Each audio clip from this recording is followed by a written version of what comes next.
أنا وقتو بمستيوت زورد السمايات بسمع وبلد ومنفس قدوس أحدو أملاك يتكبروا أباكاتشين كبر ملاك السلام مهمر قوموس أبا نابوتولا أبا ياليو የቤተ ክርስቲያናችን ዋና አስተዳዳሪ ሁላችን አባት ክቡር መጋቤ ሚኒስትር መምህር ዓለም ዋጋዬ በመንበረ ፓትርያርክ ጠቅላይ ጽሕፈት ቤት የመገናኛ ብዙሃን ምክትል ኃላፊ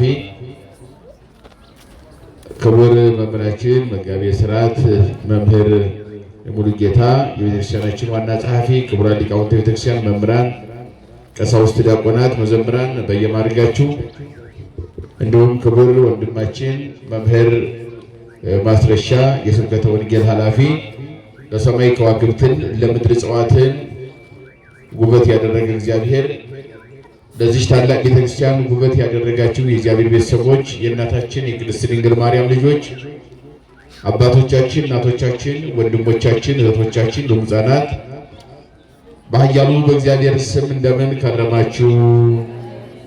እንደምን ሰነበታችሁ? እንደምን አደራችሁ? ሳይገባን እንደ ኃጢአታችን ብዛት እንደ ሰውነታችንን ክፋት ሳይመለከት በቸርነቱ በይቅርታው አቅፎ ደግፎን እስከዚህ ዕለትና ሰዓት አድርሶን በዚህ በተቀደሰው ተራራ ለተቀደሰ ዓላማ ግዙፉን ጨለማ ገፎ ረቂቅ ብርሃን ሰጥቶ በቤቱ የሰበሰበን የድንግል ማርያም ልጅ መድኃኔዓለም ከፀሐይ መውጫ እስከ ፀሐይ መግቢያ በፍጥረታት ሁሉ አንደበት ስሙ የተመሰገነ ይሁን።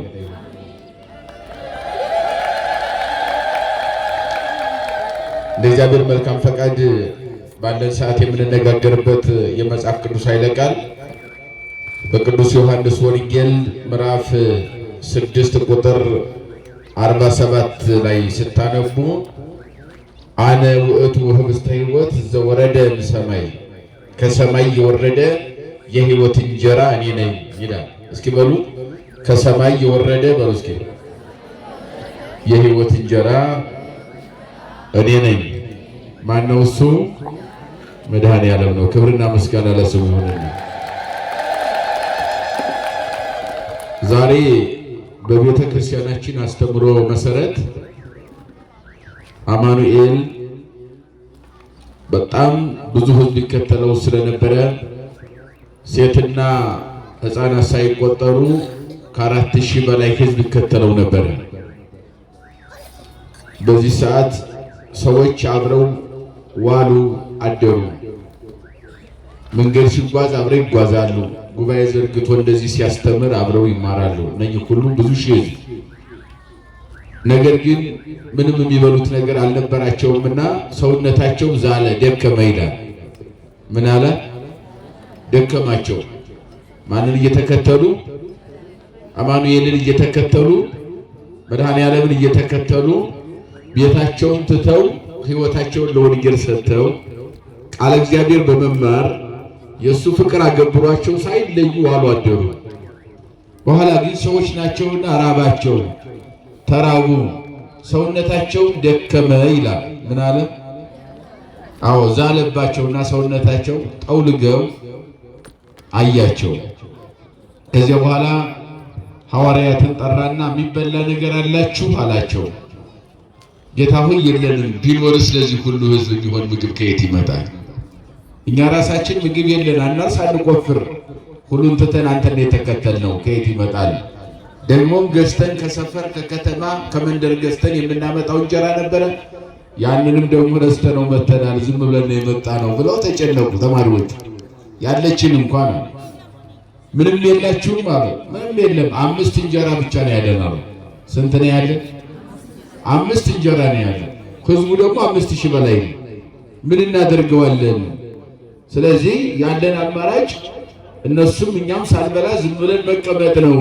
አንተን ብቻ እንጠብቃለን። ተስፋ የምናደርገው አንተን ብቻ ነው እንጂ የሚበላ አንዳች ነገር ለዚህ ህዝብ የሚሆን የለም። 5 እንጀራ 2 ዓሣዎች ብቻ ተቀምጠዋል። እኛ ጋር በእጃችን ያለው ይሄ ነው። እንኳን ለዚህ ህዝብ አይደለም ቀርቶ ለኛ ለ12 እንኳን ተማሪዎች የሚበቃ አይደለም ያለው እንጀራ። አሳዎቹም 2 ናቸው። ምን እናደርገዋለን አሉ። ይልቁንስ አንተ ብታሰናብታቸውና ወደ ቤታቸው በጊዜ ቢሄዱ ይሻላል። አቃሉ ጋናችሁ መፍትሄው ወደ የት ሄዱ? ወደ ቤታቸው ሄዱ። ቢደክማቸው ሰውነታቸው ቢዝልም ቢጠወልጉም ምንም ማድረግ አንችልም። ይሄን ድካማቸውን እኛ ማስወገድ አንችልም። መጠውለጋቸውን መዛላቸውን ብርታት ሊሆናቸው አንችልም። ስለዚህ ያለው አማራጭ አንተ ራራላቸውና ጉባኤው ይታጠፍና እነሱ ወደ ቤታቸው ቢሄዱ ይሻላል። አይ መሄድ ጥሩ ነው፣ ጉባኤው መታጠፉ ችግር የለውም አላቸው። ነገር ግን ተርበው እንዴት ይሄዳሉ አለ መድኃኒዓለም። ምን አለ? አኮ መብትው ይሁሩ ሩሃን ይሆኑ። ተርበው እንደተራቡ እንደተጠሙ እንደጠወለጉ እንደደከሙ ይሄዱ ዘንድ መልካም አይደለም፣ ጥሩ አይደለም። ይልቁንስ እኔ የማዛችሁን ስሙኝና ያማረ እንደዚህ አይነት መስክ ነበረ፣ ሳር ያለበት የለመለመ ሳር፣ ሁሉም ሰው በሳር ላይ በመስኩ ላይ እንዲቀመጡ እዘዟቸው አለ። ካዘዙ በኋላ ያላችሁን አቅርቡላቸው አለ። 5 እንጀራ 2 ዓሣ ነው አቅርቡ አለ። ያንን ሲያቀርቡት አቀረቡ። ሴትና ሕፃናት ሳይቆጠሩ ማለት ነው።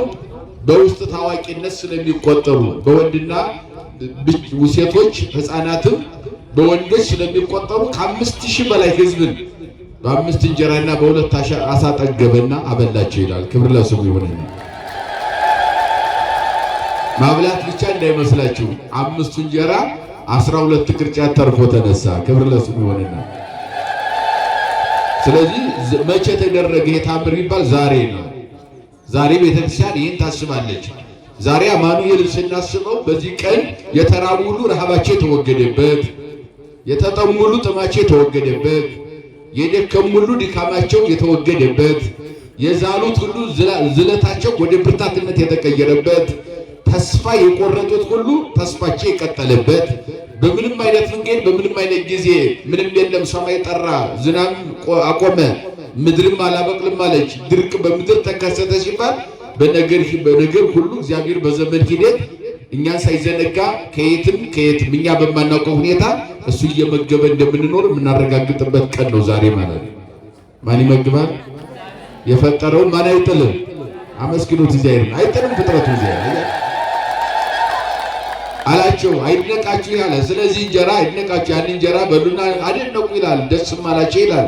የተረፈውንም አይተው አምላክነቱን አደነቁ ይላል። እንደ ሰውነቱ አስቡት፣ እንደ ሰውነቱ በባህር እየተረማመ በየብስ እየዞረ ወንጌል ያስተምር ነበረ፣ ጉባኤ ዘርግቶ ነበረ። እንደ አምላክነቱ ደግሞ የተራቡትን ሕዝብ ሁሉ በ5 እንጀራ 1000 ሕዝብ ብዙ 1000 ሕዝብ አጥግቦ እንደገናም ደግሞ 12 ቅርጫት እንዲተርፍ አደረገ። ይሄን ያደረገው እሱ በዚህ ስላደነቁ ምን አለመሰላችሁ? ይሄንን አበርክቼ እንጀራ ስላበላኋችሁ አታድንቁ አላቸው። ምን አትበሉ፣ በዚህ አትደነቁ አለ።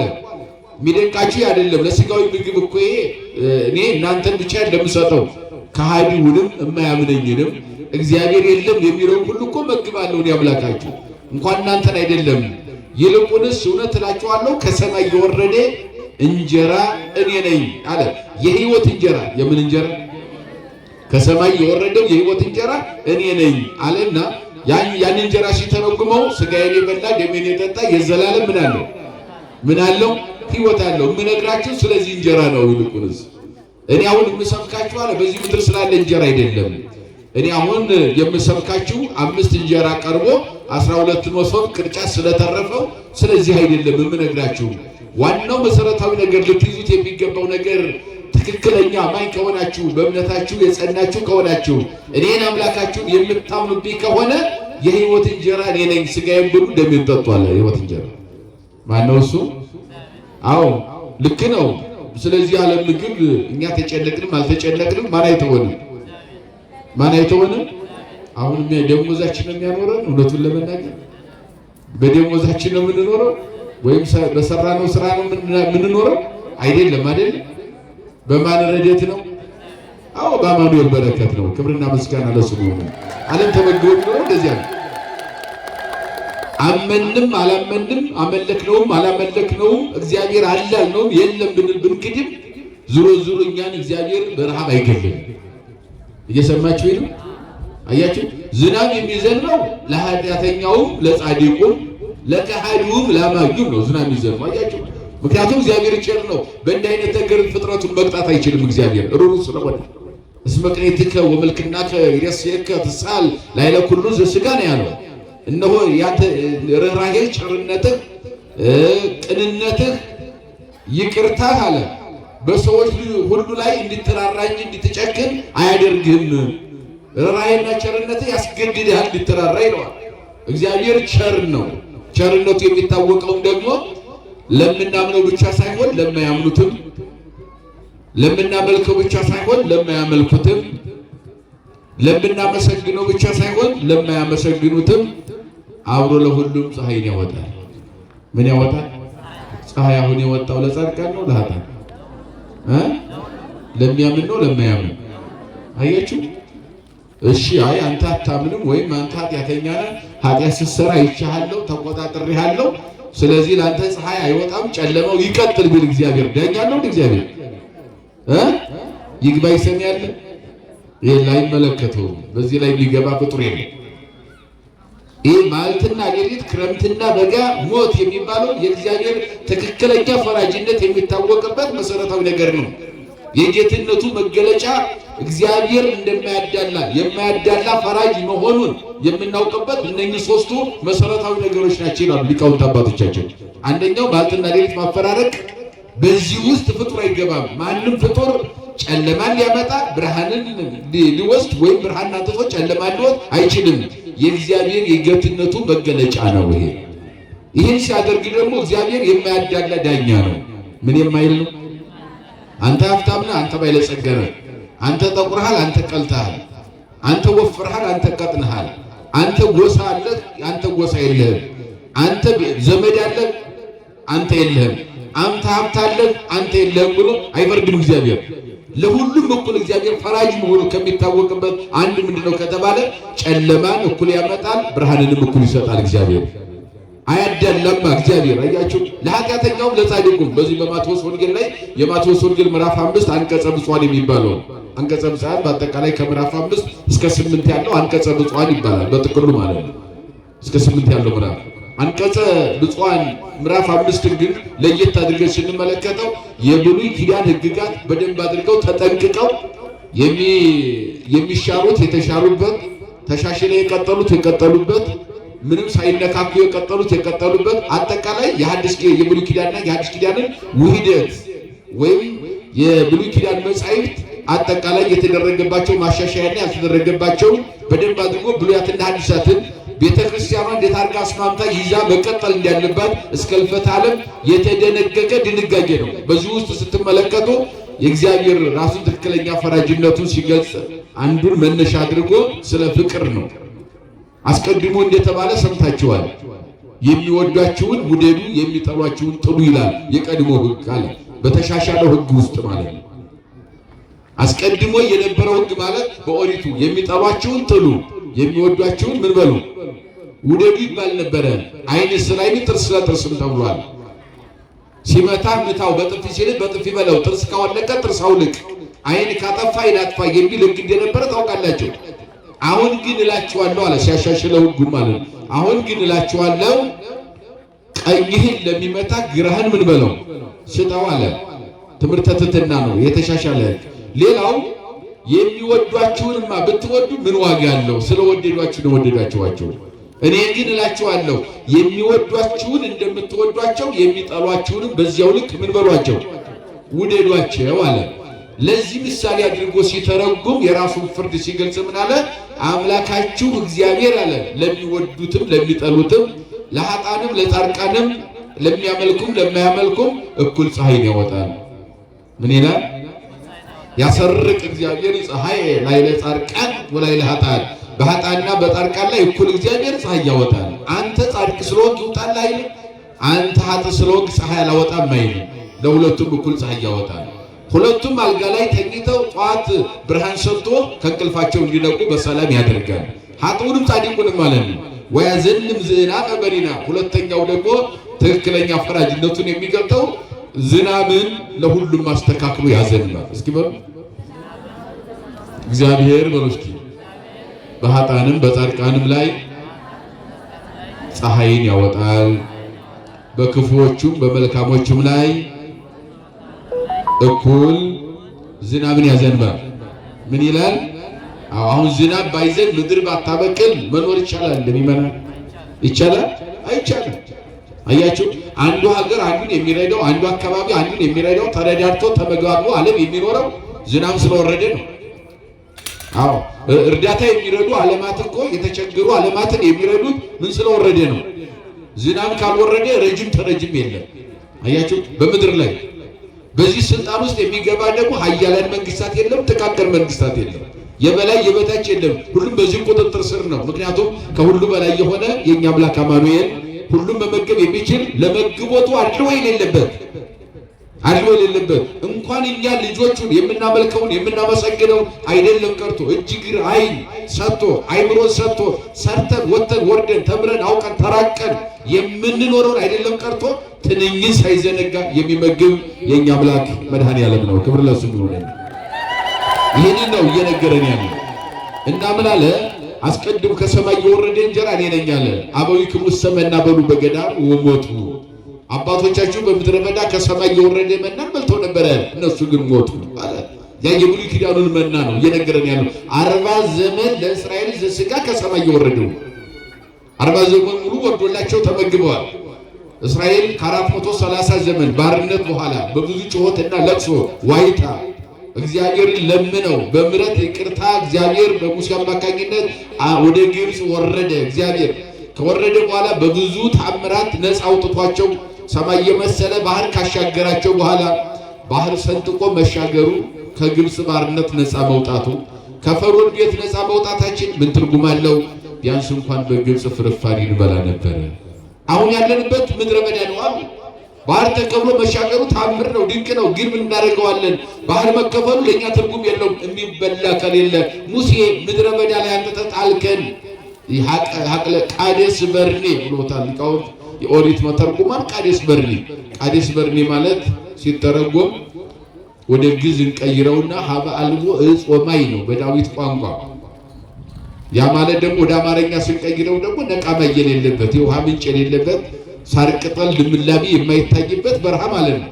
ቆላታ ዮሳፍጥም ይሉታል በነቢያቱ ትርጓሜ ስልት ደግሞ ዮሳፍጥ ማለትም የተቃጠለ በረሃ ማለት ነው። በሌሎቹም ደግሞ በደቂቀ ነቢያትም ደግሞ ቆላታ ሐራሴቦን ማለትም ደግሞ ልምላሜ የማይታይበት ቅጠል አልባ ምድረ በዳ ማለት ነው። በዚህ ምድረ በዳ ውስጥ አንተ ተጣልከን ምን እናድርግ ወዴት እንሂድ ብለው አለቀሱ ይላል ህዝቡ።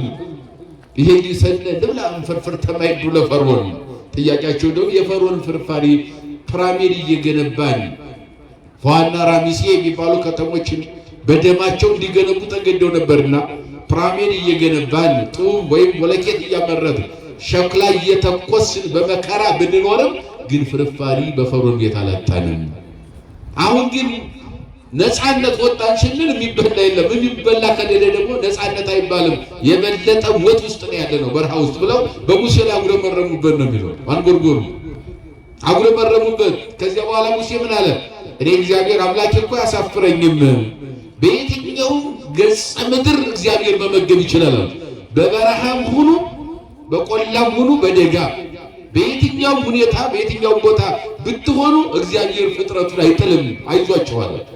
እኔ ተማመንበታለሁ። ምን ልበታለሁ? ይመን አዎ በማን ተማመናለሁ አለ? በእግዚአብሔር በአምላኬ ተማመንበታለሁ። ህዝቡን እንዲህ ሜዳ ላይ እንደዋዛ አይጥልም። እግዚአብሔር ይመግባል።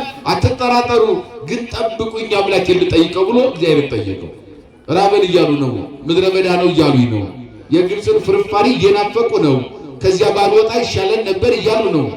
ያን ከክፉ ክፉ ይሻላል ብለው አማራጭ አድርገዋል ግብፅን። ስለዚህ ምን ይሻላል? እኔ ባሪያ የተንከራተትኩለት ህዝብ፣ አንተም ደግሞ 9 መቅሰፍት 10ኛው ሞተ በኩር 11ኛ ስትመት ይህን ሁሉ ታምር ያደረክለት ህዝብ ሲንገላታ ሲራብ ሲጠማ እንደዚህ ምትላለህ አምላኬ። እኔም ረሃባቸው ማየት አልፈልግም፣ አንተም እንደማትጨክን እርግጠኛ ነኝ። እባክህን የሚመገቡን ነገር ስጣቸው አለው። እኔ ከሰማይ መና ወርዳለሁ አለ። በእደ ሚካኤል ከሰማይ መና ወረደላቸው።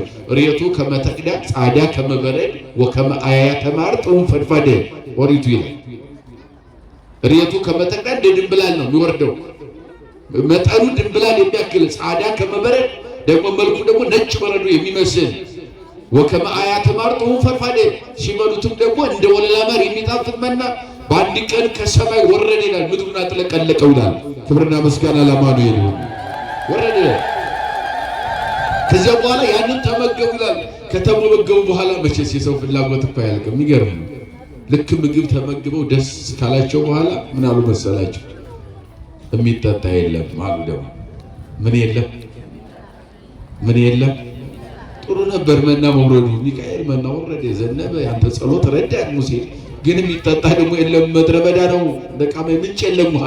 ምን እናድርገው? ይሄ ይሰነ ደስታ የማያጋት ያለ ግብጽ ከግብጽ ውሃዎች ኩሬዎች ብንጠጣ ይሻል ነበር። ምንም እንኳን ወረሴ ደም ላፍላጊ ሆሙ እነሆ ምድረ ያንን በሀገራቸው ያለው ውሃ ሁሉ ወደ ደም ቀይሮታል። እግዚአብሔር የግብጽን ውሃ ወደ ደም ቀይሮታል። ሰዎች እንዳይጠጡት እንዳይታጠቡበት አድርጓቸዋል። አንዱ መቅሰፍት የነበረ። ስለዚህ ያ ወደ ደም ቢቀየርም ለኛ ለልጆቹ ደግሞ ልክ ልንጠጣው ስንቀርብ የጠራ ውሃ ይሆንልናል። ለግብፃውያን ደም፣ ለእስራኤላውያን ደግሞ ምን ይሆናል? ውሃ ይሆን ነበረ። እንዲህ አድርጎ በአንድ ሀገር በአንድ ወንዝ ላይ ያለን ውሃ በሁለት አይነት መንገድ ይመግባል እግዚአብሔር። ይህን እናምናለን። አሁን ግን ያናፈቀን በዓይናችን ደም እያየን በአፋችን ደግሞ ውሃ የምንጠጣበት ምድረ በዳ ያ የግብፅ ባርነት ይሻለን ነበረ። ለምን ውሃ ከሌለ ምን ታደርገናለህ? ምግብ መብላቱ ብቻ ምን ትርጉም አለው አሉ። እውነት ነው። መሰረታዊ ፍላጎት ከሚባለው መካከል ነው። ምን ይደረጋል? ለህዝቡ ጥያቄ ትክክል ነው። ግን ደግሞ የእነሱ ችግራቸው ፈጥነው ጣዖት ለማምለክ ፍጥነታቸው በዚህ ምክንያት መፍጠር። ለዚህ ነው ዛሬ እኛ በህይወታችን ትንሽ ነገር ሲገጥመን ሩጠን እግዚአብሔርን ወቀሳ ውስጥ ነው የምንገባው። ራሳችን ለመውቀስ ጊዜ የለም። እግዚአብሔር ለመውቀስ ነው። እኔን ረስቶኛል፣ እኔን ትቶኛል፣ እኔ ይህን እየፈለጉ ትዳር ፈልገን እግዚአብሔር ጊዜ አለው። የትዳር ጊዜ በእኛ ቀመር ስላልሆነ እግዚአብሔርን መውቀስ የምንጀምር ሰዎች አሉ። ስለ ልጅ እንቸገራለን። አዎ ያስፈልገናል ልጅ። ከኛ በላይ ደግሞ እግዚአብሔር ለኛ ለልጆቹ የታመነ ነው። ይሰጣል። እግዚአብሔር የሚነሳን ነገር የለም። ሁሉም ፈቅዷል ከኃጢአት በስተቀር። ግን ደግሞ እስከሚሰጠን የእሱን ጊዜና ቀመር ባለመጠበቅ እግዚአብሔርን የምናማ ብዙ ሰዎች አለን። እግዚአብሔር ልቦና ይስጠን። የእስራኤል ህይወት እንደዚያ ነበረ። መጠየቃቸው ጥሩ ነው። ምንም ቁም ነገር ነው እንደ እንጀራ መጠየቅ ቁም ነገር እንኳን አይደለም። እግዚአብሔርን ውሃ መጠየቅ እኛ ሳንጠይቀው ፈጥሮታል እኮ በቃ ሳንፈጠር የተፈጠረው ምግቡም ልብሱም ሁሉም ነገር ተፈጥሯል። በነገራችን ላይ ሔዋን አልለመነችም። አዳም ለምኖ የተፈጠረ እንጨት የለም። ሔዋን ለምና የተፈጠረ ጤፍ የለም፣ ስንዴ የለም፣ ገብስ የለም። አዳም ለምኖ የተፈጠረ ምግብ የለም። አዳምና ሔዋን ሳይፈጠሩ ሁሉም ተፈጥሮ ተጠናቆ በምድር ተሞልቶ ተቀምጧል። ያ ማለት እኛ ከመፈጠራችን በፊት ሁሉን አዘጋጅቶ በሞላ ቤት ላይ ነው እግዚአብሔር አጥቶ እኛን ያስቀመጠን። ክብርና ምስጋና ለስሙ ይሁንልን። ሳንፈጠር እንደሚያስፈልገን አውቆ ሁሉን ነገር ያዘጋጀ እግዚአብሔር ወዘእንበለ ንስዓድ ወይፍትወተነ ዘእምፈቃዱ ይሰምዓነ እለእንበለ ፈቂር ሰው እነሆ ያለ ጥርጥር የምንለምነውን እኛ ሳንፈልግ እኛ እንኳን ገንቅ ሳንጠይቅ ቀድሞ እሱ የምንፈልገውን ነገር አውቆ ያዘጋጃል፣ ይሰጠናል ነው አባቶቻችን ጸሎታቸው። ይሄ ክርስቶስ ያስተማረው ወንጌል ነው። ኪዳን ራሱ ከትንሣኤው እስከ ዕርገቱ ያስተማረው ወንጌል የሚባለው መጽሐፈ ኪዳን ይባላል። ሥርዓተ ቤተክርስቲያንም ነው። ሐዋርያትም ሰባርዲትም 36 እናቶችም ጠይቀውት ይሄን ኪዳን መጽሐፈ ኪዳን እያስተማራቸው እስከ ዕርገቱ 40 ቀን ቆይቷል መድኃኒዓለም። ስለዚህ ውሃ ያስፈልገናል ብለው ጠየቁ። አለበለዚያ የግብጽ ያ በዓይናችን ደም እያየን ስንጠጣ ውሃ የሚሆን የግብጽ ኩሬ ናፍቀናል። ፈጥኖ እግዚአብሔር ውሃ ሊሰጠን ይገባል ሙሴ ብለው አጉረመረሙ። እግዚአብሔርም ደግሞ ምን አደረገ? ሙሴን ምንቲት ይዘረሳይ ከበደከ በእጅ ያስካት ምንድናት አለው። በትርኢቲ ኦሪት ዘጸአት ምዕራፍ 14 ላይ ስትመለከቱ ባህሩን አይተው ተጨነቁ፣ ባህር ተሰነጠቀ። ምዕራፍ 15 ላይ ስትሄዱ ንሴብሖ ብለው እግዚአብሔርን አመሰገኑ። ምዕራፍ 16 ላይ ስትሄዱ ኦሪት ዘጸአት የእንጀራ ጥያቄ አቀረቡ። የእንጀራው ጥያቄ መልስ አገኘ፣ ከሰማይ ወረደ። ከዚያ እንደገና ከዚያው ምዕራፍ ላይ ደግሞ የውሃ ጥያቄ አቀረቡ። ሙሴ በእጅ ያስካት ምንድናት አለው። ታምረኛዋ በትር ናት አለው። በግብጽ ሀገር ታምር ታደርግ ነበረ። ያዛት ስትለይ በእጄ ሲይዛት ምርኩዝ የምትሆነኝ አለ። ወንዝ መሻገሪያ የምትሆነኝ አለ። በጨለማ ውስጥ ዳስሼ መንገድ ፈልጌ የምጓዝባት አለው። ያቺ ታምረኛ በትር በፈርዖን ፊት ደግሞ ጣላት ስትለይ በጥላት ፊት ስጥላት እባብ ሆና ጥላትን የምታሯሩጥ በትር ናት። ያቺ ድንቅ በትር በእጃለች አለው። ታዲያ እሷን ድንቅ በትር እስኪ ጢንጫው ላይ ያስቀምጣል። ጢንጫውን ምተዋለው ዝብጥ አለ። ለኮ ጢንጫዋን ምታ ሲለው ጥንጫውን አለቱን ሲመታው ይውህዝ ማይም ገጽ ምድር በመጠነ ቆመ በሲ እንደ ሰው ቆሞ መሬቱ ላይ ውሃው ሲመነጭ እንደ ሰው ቆሞ ይታይ ነበር ይላል። ይሄንን ውሃ መገባቸው 40 ዘመን በዚህ መንገድ መምራት ጀመረ እግዚአብሔር። ከዚያ ቀጥሎ ምን ጠየቁ መሰላችሁ? የተቃጠለ በረሃ ነው። ታች ያሸዋው ግለት ያቃጥላል። ምን ይላል? ጫማችን ከእግራችን እየቀለጠ ነው ካሸዋው ግለት የተነሳ የሲናይ ምድር በል። ከላይ ደግሞ ዋይ ፀሐይ ያቃጠለን ነው። ከላይ ዋይ ፀሐዩ ራሳችንን ያቃጥለናል። ከታች ደግሞ ያሸዋው ግለት ጫማችን እያቀለጠው ነው። በዚህ በረሃ 40 ዘመን እንዴት እንጓዛለን? እንዴት ብለን ነው የምንጓዘው? ከነዓን ምድረ ርስት ለመግባት ቤት አልፈን እንገባለን ብለው ይሄንን ለሙሴ መፍትሄ ያስፈልገናል አሉ። አሁን ማያቸው ጫማ አላቸው። ጫማ አይደለም የጠየቁት፣ ጫማው አላዋጣንም ነው ጥያቄ። ጫማው እየቀለጠ ነው። ያሸዋው ግለት ጫማ ያቀልጣል። ከላይ ደግሞ ዋይ ፀሐዩ ያቃጠለን ነው። መንቀሳቀስ አልቻልንም። ሌት ቀን ተጉዘን ካልገባን በስተቀር ደግሞ ምድረ በዳው ሩቅ ነው ሀገሩ። ስለዚህ እንዴት እንጓዛለን ብለው እግዚአብሔር ጠይቅልን ብለው ሙሴን ጠየቁት። ለእግዚአብሔር ምን ይሳነዋል? ዘጸአት 19 ላይ ስታነቡ 7 ደመና ታዘዘ። የክብር ደመና ነው የሚለው። የምን ደመና? የክብር ደመና ማለት ዝም ብሎ ደመና አይደለም። ለዚህ ጥቁር ደመና ሳይሆን በብርሃን የተሞላ ማለት ነው። በብርሃን መሞላቱ እኔ አብሬያቸዋለሁ ነው። ደመናው በብርሃን የተሞላ ነው። በምን የተሞላ ነው? በብርሃን የተሞላ ደመና ነው። 7 ደመና፣ 2ቱ በግራ 2ቱ በቀኝ፣ 4ቱ ደመና አንደኛ ከጠላት ይሰውራቸዋል። የተወረወረ ፍላጻ እንደ ግድግዳ ሆኖ ያቆማል። 4 ደመና ጠባቂ ነው፣ በግራና በቀኝ ህዝቡን የሚጠብቅ። አንዱ ከላይ ዋይ ፀሐይ ያቃጠለን ነው፣ እንደ ጥላ ያጠላላቸዋል፣ ፀሐይ ይከላከላል። 5 ደመና። 6ኛው መሬት ላይ ይነጠፋል። በጫማቸው ላይ ደመና ጫምቶ ጫማቸው እንዳይቀልጥ ማለት ነው። እንዳይቀልጥ ብቻ አይደለም፣ ጫማቸው እንዳይቆሽሽ አቧራ እንዳይነካው አድርጎ ደመና በጫማቸው ላይ ጫምቷል። እግዚአብሔር ተቃሉ ገናችሁ። አንዱ ደመና ደግሞ 7ኛው ደመና የ7 ቀን ጎዳና መንገድ ይጠርጋል። ጫካ እየመነጠረ መንገድ ያሳያቸዋል። እንደዚህ አድርጎ ለዚህ ነው ዳዊትን በዚህ በ77ኛው መዝሙር ቁጥር 14 ላይ መርሆም አልተበደመና ወኩሎ ሌሊተ በብርሃነ ሰዓት፣ እግዚአብሔር ቀን ቀን በደመና ሌሊት ደግሞ በብርሃን አምድ 7 ሰገልን እየመራ ኮከብ እንደምሰሶ ቆሞ በብርሃን ይዟቸው እንደመጣ 2 ዓመት ሙሉ እንደመራቸው 40 ዘመን ሙሉ እስራኤል በሌሊት ሲጓዙ የብርሃን አምድ ምሰሶ ቆሞ ፊት ለፊት መንገድ እየመራ ይወስዳቸው ነበር። በአንድ ወቅት በኢያሱ አማካኝነት ወደ ከነዓን ምድር ሲገቡ ጣዖት ለማምለክ ልባቸው አስቦ ስለነበረ እግዚአብሔር ለወቀሳ ካቀረበው አንዱ ህዝቡን የወቀሳቸው ቢያንስ አለ ያሸዋው ግለት ጫማችሁን ሲያቀልጠው፣ ጫማችን ከእግራችን ላይ እየቀለጠ ያቃጠለን ነው፣ እንዴት ብለን እንጓዛለን ብላችሁ ስታለቅሱ በጫማችሁ ላይ ደመና ጫምቼ በአንድ ጫማ 40 ዘመን ተጉዛችሁ እንኳን ሊቀልጥ ሊቆራረጥ አይደለም ቀርቶ ቆሻሻ እንዳይነካው አድርጌ ጫማችሁን ጠብቄ በአንድ ጫማ 40 ዘመን መርቼ ርስት ያወረስኳችሁ ያን ትዘነጉታላችሁ ብሎ እግዚአብሔር ወቅሶበታል። ይሄን ለወቀሳ አቅርቦታል።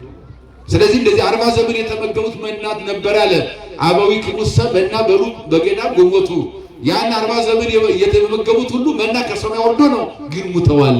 ያ መና ከሕይወት አይድንም፣ ጊዜያዊ ምግብ ነው። ምንድነው? ሲያነጻጽረው ነው ወንጌሉ አዲስ ኪዳንና ብሉይ ኪዳን ተነጻጽሮ ነው። በእኛ ቤተክርስቲያን ተዋህዶ ነው የሚተረጎመው ብሉይና አዲስ። አንዱን አንጠልጥሎ አንዱን ጥሎ አይሰራም። እኛ ቤተክርስቲያን መሰረት በሌለው ቤት ላይ የቆመ ወንጌል የለም። ስለዚህ ምን አደረጉ? አምላካችን ለሐዋርያትም ለነኚህ እንጀራ በርክቶ ላበላቸው ምእመናን በዛሬው ዕለት እንጀራ በርክቶ ያበላበት ቀን ነው ብለናል። ባሉ ዛሬ የሚከበረው ታምር ያደረገበት ነው። በ5 እንጀራ 5000 ሕዝብ አጥግቧል። 12 ቅርጫት ተርፎ የተነሳበት ቀን ነው። እግዚአብሔር ድንቅ ታምር ያደረገበት ቀን ነው። ክብርና ምስጋና ለስሙ ይሁን። ዛሬ በዚህ ቀን የምናስበው ይህንን ነው። በቤተክርስቲያናችን ቀመር አስተምሮ ማለት ነው። እና ምን አለ ሲያነጻጽር አባቶቻችሁ 40 ዘመን በምድረ በዳ መና ከሰማይ ወርዶላቸው በሉ። ያን የበሉት ሁሉ ግን ምን አሉ? ሞቱ። ምክንያቱም ያኛው ከሞት አያድንም፣ ዘላለማዊ ሕይወት አያሰጥም።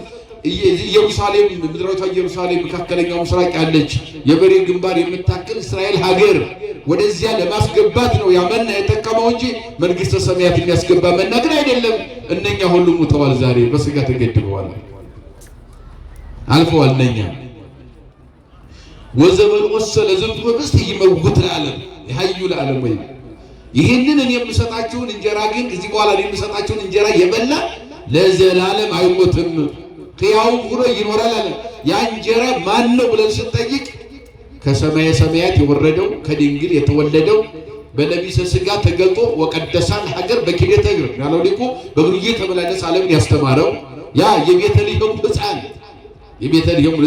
ቤተልሔም ላይ ሕፃን ሆኖ ያየ ነው። መላእክት ከሰማይ እረኞች ከመንደር ጠቢባን ሰብአ ሰገል ከምስራቅ እንስሳትን ከበረት ሰብስቦ የተበተነውን ፍጥረቱን ሰብስቦ ሕፃን ሆኖ እንደዚህ ያለብሰው ለመላእክት ሞጣይተ ግርማ ዘይሐይዳይነ ተጠብለለ ባጽፍ ሊቁ ኤጲፋኒዎስ እንዳለው በሃይማኖት አበው ለመላእክት ረቂቅ ብርሃንን የሚያለብሳቸው በረቂቅ ብርሃን ልብስ የሚጠቀልላቸው ዓይን ሊያየው የማይደፍር ልብስ የሚያለብሰው እግዚአብሔር በጨርቅ ተጠቅልሎ እናቱ የበለሶን ቅጠል ደርባለት ዓለማትን የሚመግበው እግዚአብሔር ከድንግል ማርያም ጡት እየተመገበ ቤተልሔም ያየነው ሕፃን የሕይወት እንጀራ መድኃኔዓለም ነው። ክብርና ምስጋና ለስሙ ይሁን።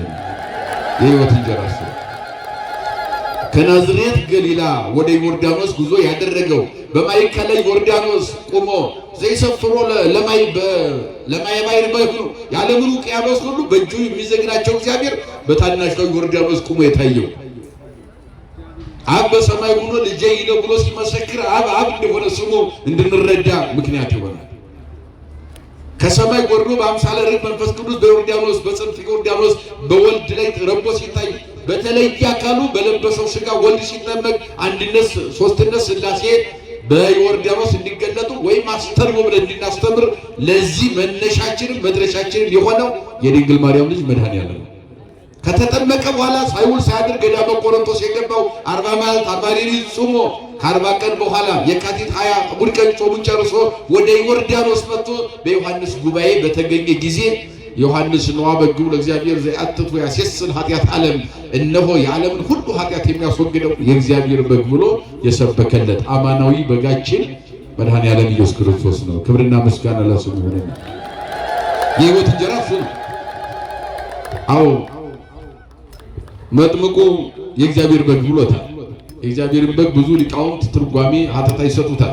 ለምንድን ነው እግዚአብሔር ወልድን በግ ያለው? እግዚአብሔር ሲሆን ራሱ እግዚአብሔር ልጅ ለምንድን ነው በግ ያለው አሉ። በግ ትሁት ነው፣ ዝቅ ብሎ ነው የሚሄደው። አንገቱን ዝቅ ብሎ አቀርቅሮ ይሄዳል፣ እሱም ትሁት ነውና። በግ ቀንድ እያለው ፀጉሩን ሲሸልጡት አንገቱን ሲያርዱት በቀንዴ ልከላከል አይልም፣ ዝም ብሎ የዋህ ነው፣ አንገቱን ይሰጣል። እርሱም ደግሞ ስልጣን እያለው ሰማይና ምድርን ጠቅልሎ ማሳለፍ የሚችል ለአይሁድ በራሱ ፈቃድ አንገቱን ሰጥቶ ቀራንዮ ላይ መስዋዕት ሆኖ የቀረበው በጋችን ሥጋውን ቆርሶ ደሙን አፍስሶ ይህ የዘላለም ሕይወት ነው ብሉ ጠጡ ብሎ ራሱን የሰጠ ዘላለማዊ ምግባችን መድኃኔዓለም ነው። ክብርና ምስጋና ለስሙ ይሁን። ይህን ለመግለጽ ነው ብሎታል ሊቃውንት። በግ በላቱ አብረተ ሥጋውን ይሰውራል፣ እርሱም ደግሞ ከባት ያበሳል። ግበበ ምድርን ተስላስ ወይም አዳራሽን መርጡልን ምክንያት አድርገን በር ዘግተን ጨለማን ተገን አድርገን ተራራውን ሸለቆውን ዛፉን እንጨቱን ዱሩን ተገን አድርገን የምንሰራው ሁሉ ኃጢአት በእርሱ ዘንድ የተሰወረ የለም። ግልጥ ብሎ ሳለ እያየ አይደል የፈጠረ እግዚአብሔር እንዳላየ የሚታገስ የሚሸከመን ኃጢአታችን እያየ እንዳላየ ሆኖ የሚያልፈን እድሜ ለንሳ ሰጥቶ እየሰበሰበ የሚያስተምረን የሚመክረን ከባት ያበሳ የእግዚአብሔር በግ የተባለው አማናዊ በጋችን ኢየሱስ ክርስቶስ ነው። ክብርና ምስጋና ለስሙ ይሁን። ሌላው በግ ተብሎ የተገለጠ እግዚአብሔር በግ ብሎ የገለጠበት በብሉይ ኪዳን በሺህ የሚቆጠሩ በጎች መስዋዕት ሆነው ቀርበው ነበር። እነኛ ሁሉ ጊዜያዊ ርቅ የሚያሰጡ ናቸው። እነኛ ሁሉ ከአባር ከቸነፈር ከተለያየ በሽታ ደዌ የሚያድኑ ናቸው። ለጊዜው ስጋዊ ርቅም የሚያሰጡ ናቸው። ግን ገነትን መክፈት የማይችሉ ነበሩ። 5500 ዘመን ብዙ በግ ተሰውቷል። በሺህ በመቶ ሺህ የሚቆጠር በግ ለድነት ለመስዋዕት ለእርቅ እየተባሉ እንደገናም ደግሞ መስዋዕተ መድኃኒት መስዋዕተ ስርየት የበደል መስዋዕት እየተባሉ በየደረጃው በዝርዝር በዚህ በኦሪት ዘሌዋውያን ከምዕራፍ 1 ጀምሮ የተጠቀሱ ብዙ በጎች አሉ። ሰው ስለ ራሱ ኃጢአት የሚያቀርበው በግ አለ። እንደገናም ስለ ዘመድ አዝማድ የሚያቀርበው በግ አለ። እንደገናም ደግሞ መስዋዕተ መድኃኒት የሚባለው ለእግዚአብሔር ብቻ የሚቀርብ መስዋዕት አለ። ይህን ሁሉ በዝርዝር የበግ አይነቶች እየቀረቡ ጊዜያዊ እርቅ እያሰጡ ችግር ሲመጣ በሽታ ሲመጣ ደዌ ሲመጣ እንዲርቅላቸው ጉዟቸውን እንዲቀጥሉ ህዝቡ እንዳይደናቀፉ ተስፋ እንዳይቆርጡ ያደረጉ በጎች ነበሩ። እነኛ ሁሉ ግን ገነትን አልከፈቱ። እነኛ ሁሉ በጎች ግን መንግስተ ሰማያትን ማውረስ አልቻሉም። እነኛ ሁሉ በጎች ግን ተጋርዶ የነበረ የ5500 ዘመን ጨለማ ማስወገድ አልቻሉም። ወይም ይህን መጋረጃ ማፍረስ አልቻሉም፣ መቆራረጥ አልቻሉም። አማናዊ በጋችን ከሰማይ የወረደው ከድንግል የተወለደው ሰማያዊ ህብስታችን የህይወት ምግብ ደግሞ ራሱን ያስተዋወቀን እርሱ ግን ወደዚህ ምድር ሲመጣ አንደኛ የጨለማ አበጋዝ ተንኮታኮተ፣ ሰይጣን ተሻረ፣ ስልጣኑ ሁሉ ተቆራረጠ፣ የሲኦልም ተበረበረ፣ እርቃኑን ቀረ፣ ዲያብሎስም ታሰረ፣ የሞት ማሰሪያም ተቆረጠ፣ መቃብርም አፉን ከፍቶ ቀረ። ሁላችንም ነፃ የወጣንበት በግ የድንግል ማርያም ልጅ አማኑኤል ነው። ክብርና ምስጋና ለአማኑኤል ይሁን። ለዚህ ነው እና ያለፉት በጎችም አልፈዋል፣ እማላልፈው በግ እኔ ነኝ አለ። እማላልፈው በግ እኔ ነኝ። ራሴ መስዋዕት አቅራቢ፣ ራሴ ካህን መስዋዕት አቅራቢ፣ ራሴ የሚቀርበው መስዋዕቱን ደግሞ የምቀበለው ራሴ ሁኜ ዓለምን ያዳንኩት እኔ ነኝ አለ። ስለዚህ በዚህ አማካኝነት የሰጠዋችሁን የሕይወት ምግብ እንጀራ ከሰማይ የወረደ እንጀራ እኔ ነኝ። 5 እንጀራ ለ5000 ሕዝብ አብልቼ አጥግቤ 12 ቅርጫት መነሳት ያድነቃችሁ አለ። ከዚህ የበለጠ ቀራንዮ ላይ የምሰጣችሁ ዘላለማዊ ምግብ አለ። እርሱም ደግሞ ለሁሉም ላመነበት ሁሉ የተሰጠ የሕይወት ምግብ ከሰማይ የወረደው 40 ዘመን የወረደው ሳይሆን አሁን የወረድኩት ከዚህ በኋላ መውረድ የማያስፈልገኝ የዘላለም የሕይወት ምግብ እኔ ነኝ አለና ስጋዬን የበላ ደሜን የጠጣ የዘላለም ምን አለው?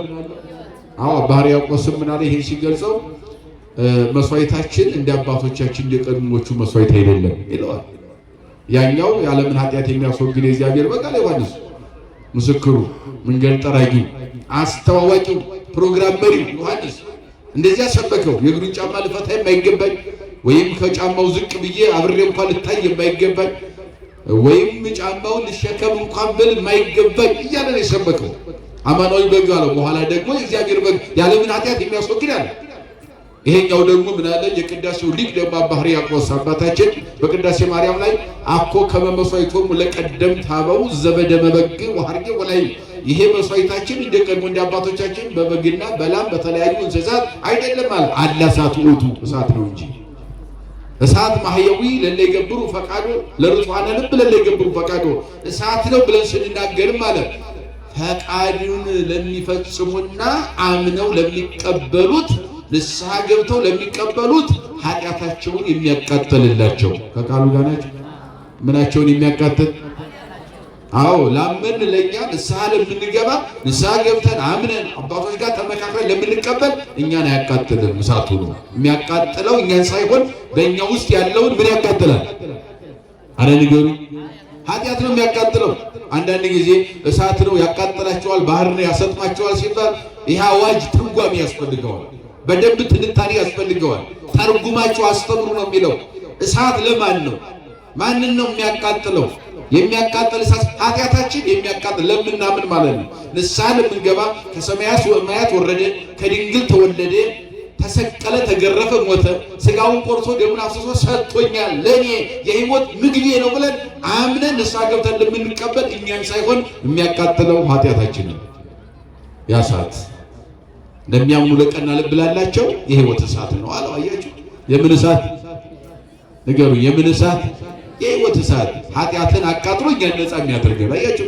ኃጢአትን እንደ ገለባ ያቃጥለዋል፣ እንደ ጅማት ያቆራጥመዋል፣ ከኛ ነፃ ያወጣዋል፣ ከኛ ለይቶ ይጥለዋል፣ ቆርጦ ይጥለዋል። ኃጢአትን እኛን ንጹሕ አድርጎ ማደሪያዎቹ ነንና የራሱ መቅደስ ያደርገናል። ሲያለ እሳት በላኢ ለአማጽያን ለለይክህድ ስም ነው።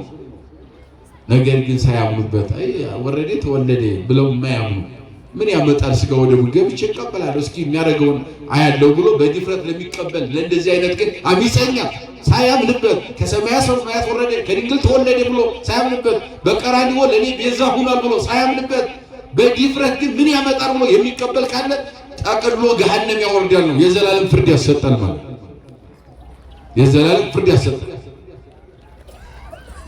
ከሰማይ የወረደ የሕይወት እንጀራ እኔ ነኝ አለ መድኃኒዓለም። ማንኛ ነው? አያችሁ? ለምድራዊ ምግባችን ሰጥቶናል፣ እየመገበን ነው። ነገር ግን በምድራዊ ምግብ ብቻ እየኖርን ሰማያዊ ምግብን መርሳት እንደማይገባን ለእነኛ የሚመናን አስተማሩ። በጊዜው ለነበሩ የሚመናን አበርክቼ ያበላኋችሁ በስጋዊ ምግብ እንዳትራቡ ነው። ይሄ ግን ዘላለማዊ ምግብ አይደለም። ዘላለማዊ ምግብ ልንገራችሁ እኔ ነኝ አለ። ከሰማይ የወረደ እውነተኛው እንጀራ እኔ ነኝ። የህይወት እንጀራ እኔ ነኝ። ዘመን የማይሽረኝ አረፍተ ዘመን የማይገድበኝ የህይወት እንጀራችሁ እኔ ነኝ ብሎ መድኃኔዓለም ራሱን ዛሬ በስጋዊ የተራቡትን ሰዎች አጠገበና በመንፈሳዊ ህይወት እንዳይራቡ ደግሞ ራሱን ሰበከላቸው። የህይወት እንጀራ ደግሞ ራሱ እንደሰጣቸው መሰከረ። ዛሬ በስጋዊ ምግብ ብቻ መኖር ተገቢ አይደለም ለክርስቲያን። ሁላችንም እግዚአብሔር ቅድም እንዳልነው ዝናቡን አዝንቦ ምድር እንድታበቅል አድርጎ ነፋሱን ሰጥቶ በነፋስ አመልምሎ በፀሐይ አብስሎ ይመግበናል። እግዚአብሔር ይሄ መግቦቱ አይቋረጥም እስከ ሕልፈተ ዓለም ይመግባል። ኃጥኡንም ጻድቁንም በዚህ ይመግባል። ግን የኛ የክርስቲያኖች ለየት ባለ ሁኔታ ልዩ ምግብ አለ። እየሰማችሁ ነው? ለማንም ያልተሰጠ ልዩ ምግብ፣ ላመኑ ብቻ የተሰጠ ለኛ ለልጆቹ ብቻ የተሰጠ ልዩ ምግብ፣ አንድ ጊዜ በልተነው የዘላለም ሕይወት የሚሆን ምግብ፣ አሰር ገሰስ የማይሆን ምግብ፣ አያችሁ አረፍተ ዘመን የማይቀጠው ምግብ።